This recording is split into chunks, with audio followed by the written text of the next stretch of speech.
stories that she's got up to since being at Westminster and Christchurch.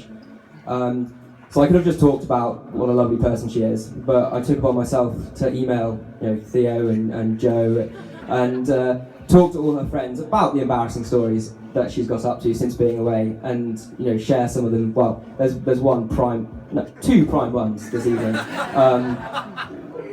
One of them was fairly scarring for a younger brother to hear, talking about, and thank you to Jamie for this one, particular gem, sharing with the younger brother about how a certain someone needing a protein shake after a certain high intensity activity. Only Caitlin, really, isn't it? So yeah, before I get on to the other embarrassing story, Caitlin, it's okay, it's alright, it's not like your family, aunts, uncles, godparents are here. So before I get on to the other one, which is probably worse, to be honest, I'd like to ask the deep question, who or what is Caitlin Bailey-Williams? Is she a driven, steroid-filled athlete? Is she a high-powered academic? Is she a party girl or a representative of how young people all over Britain should behave? And somehow she's all of the above and much more. So let's start off with, is Caitlin a model for behaviour? Does she act like a responsible young adult and set an example to her younger brother and her peers? Now, anyone who's met Caitlin knows she's incredibly talented. She hungers to be the best in everything she does and often achieves it. Whether it's getting a blue as a fresher, becoming president of Atalanta by the end of her second year, or even being named vice captain of the Oxford hockey team. And just to clarify, that's the women's team, but we've all seen her legs, so it can be confusing. Caitlin has already achieved so much in her almost 21 years. Here is a girl who has talked to the Queen and lifted weights in front of the Queen, because of course, what else would she do? She's been one of the most senior prefects at Westminster, is attending one of the best universities in the country, and is even dating someone from Eton.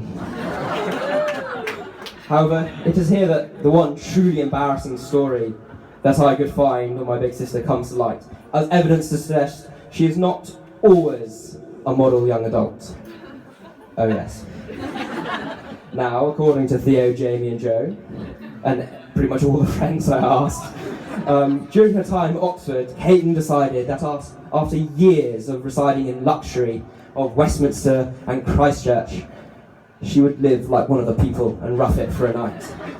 So, from what I managed to find out, and they may have left things out to spare me, but considering Jamie shared the other one, and probably not, this involved being picked up by the university drunk bus, having raided the local kebab van, obviously, driven back to the Porter's Lodge in the main entrance at Christchurch, but instead of walking to her rooms, which, having been there, are sort of 30 metres through the gate, she decided it would be more fun to decorate said Porter's Lodge with kebab-infused vomit, and then pass out at said Porter's feet, being woken up in the morning by a rather angry Porter saying, "It's probably time to go back to your room and wash kebab off your expensive dress."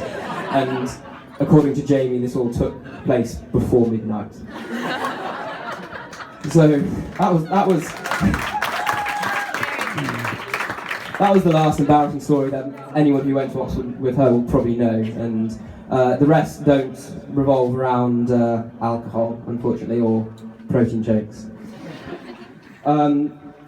It's the question, is Caitlin purely a sports and academic machine, or a loving friend and family member too? And I can see Rihanna shaking her head rather than now.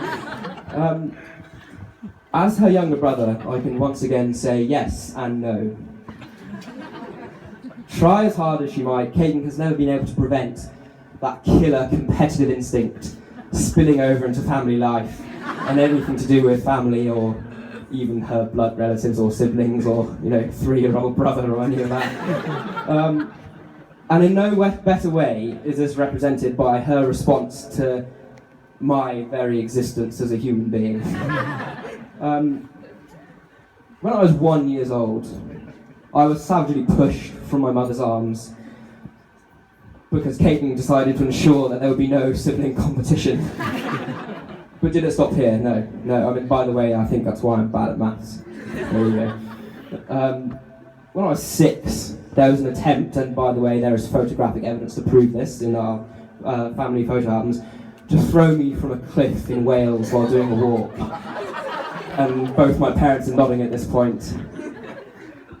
I think the real peak of all these stories of Caitlin trying to remove sibling competition was, of course, when we had a family trip to Canada, and we were on a boat ride, and I would say dead, no, I was bullied, and I was 7 years old. I was a chubby kid who couldn't swim in sort of sub-Arctic waters, and I was bullied into walking around the handrails on a boat.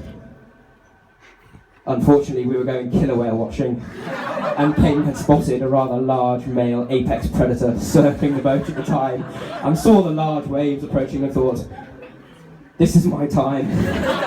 It won't be my fault. No one will know. And thank you to my parents for saving me on that one, I think. She hasn't been so quite cutthroat aggressive with Zach Benner and my baby brother Theo, who is only 3. But she has still been competitive. It is only recently that Caitlin has stopped cheating at Monopoly games. And when I say cheating, I mean suddenly when she's on the ropes, 2,000 Monopoly pounds would appear out of nowhere, and suddenly say, no, Zach, Rihanna, I'm winning. And, it's carried on until she's about 19 years old, after she went away to university. So I should probably be polite at this point and talk about her better characteristics and not how she's tried to remove her younger brother. And competitive certainly Caitlin is, and anyone who's met her once or twice or even 3 times will get that impression straight away. But anyone, and all of you here tonight who knows her really well, will know there's a lot more to Caitlin than that. Well, a little bit more. Caitlin has not once, not ever, failed as her role as the oldest of 5 siblings. When needed, she is a warm and comforting presence to myself, to Zach, to Rihanna, to Theo, and unsurprisingly, when required, she gives no-nonsense advice, and despite only being 2 years younger than her, I get that advice regularly. She is deeply loyal to both her close friends, and I'm sure others of you as well, and her family members. And she has created friendships that will last, I'm confident to say, for a lifetime, or until she moves on to better things. Or until they move on to better things, it's fine, either way. Testament to this is tonight. There are girls here who Caitlin met when she was 9, such as Ellie at Dragon.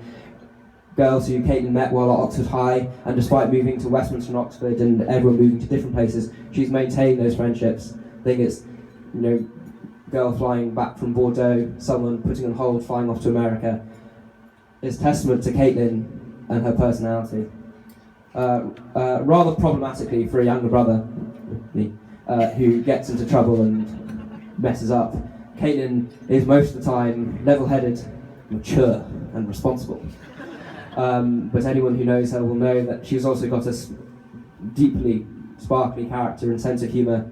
She is someone who can read the great texts of our time but won't stop laughing for 15 minutes if she falls off a stool in our kitchen. Caitlin, your friends are lucky to have you in their life. Your parents, whatever they may think, are lucky to have you as their daughter. And most importantly to me, Zach, Rihanna, and Theo, we are very lucky to have you as our older sibling looking after us. On behalf of everyone here, I wish you the very the gin and tonic. I wish you the very best for the future and a very happy birthday. Thank you. Cheers.